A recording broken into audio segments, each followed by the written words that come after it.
Morning, evening, afternoon. Today's video, we are going over 5 tips and tricks to help elevate your Halo Infinite gameplay to the next level. If you're new to the channel, then welcome. I put out Halo content every single day. I also live stream here on YouTube every single week. So if you have any questions in regards to this video, or you just want to chat, be sure to check out my channel for the next time I'm going live. I predominantly play ranked mode, but these tips and tricks can be utilized in quick play and other game modes inside of Halo. So let's go ahead and jump into it. The first thing that we're going to talk about is communication. Hey, y'all got a mic? Hello? Anybody got a mic? Yes, I know. Those kind of people, as soon as you boot up the game, kind of just does like a full-on cringe effect. But me, I'm that guy. I'm that guy who's going to be asking you if you have a mic. Now, see, I only want to know if you have a mic. I don't want to know your whole life story. I want to know about your wife, girlfriend, dogs, kid. I'm not going to tell you how you can improve your credit score. The only information that I want to talk to you about is A, where's the enemy? B, where are you? And C, are they one-shot? Being able to call out where your enemy's at and your own position is detrimental to being able to come away with a victory inside of Halo. Halo is a team-based game, it's 4v4, and the team that better communicates is going to have the best chance of winning.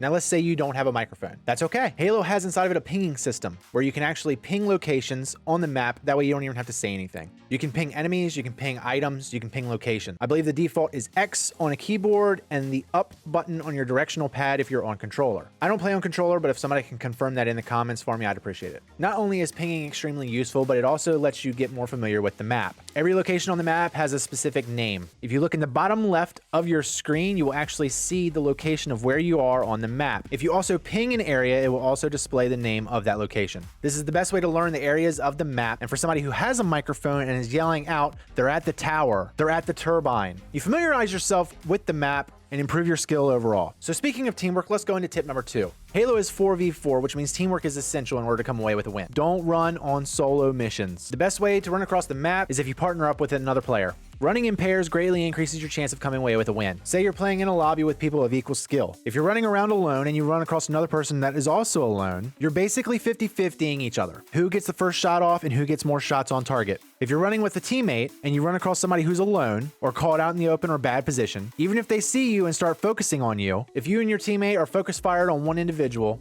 then they will quickly be eliminated before you're at half health. Let's move on to tip number 3, positioning. When you're moving around the maps on Halo Infinite, you do not want to be caught in a bad position.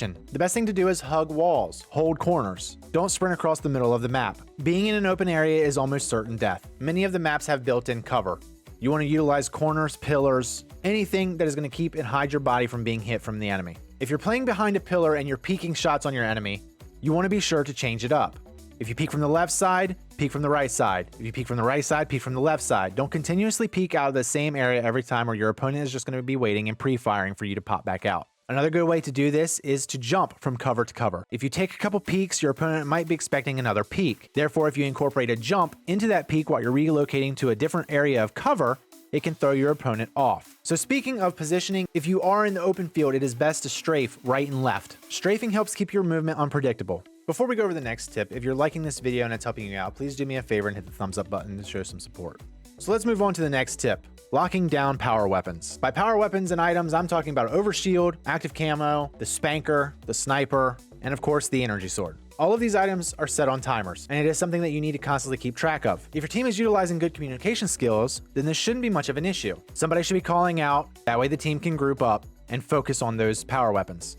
So the last tip I want to cover is equipment. This is of course the repulsor, the grappler, and the bubble shield. The bubble shield is by far the weakest of all the equipment. It's more of a slight distraction than an actual tool. It can be useful in some choke points on certain maps, just to help give you some additional cover on like hallways. One burst from the BR immediately eliminates one part of the shield. If you actually aim at the base of the shield, you can destroy it with one hit.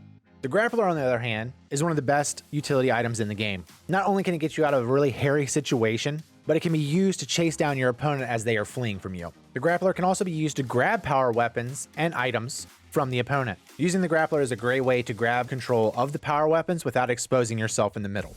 The repulsor is also another great utility. It is also the main defense against the energy sword. The repulsor knocks people and things back. This includes rockets and grenades. If the team has rockets and you have a repulsor, you can actually ricochet the rocket back towards the enemy.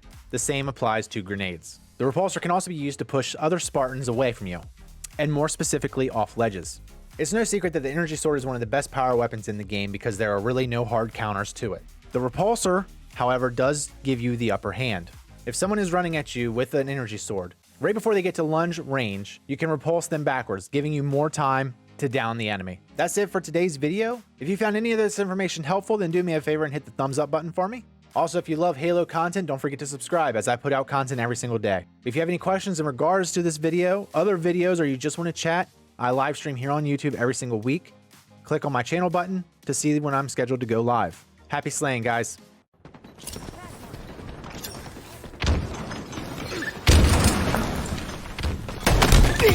Killing spree. Let's fucking go!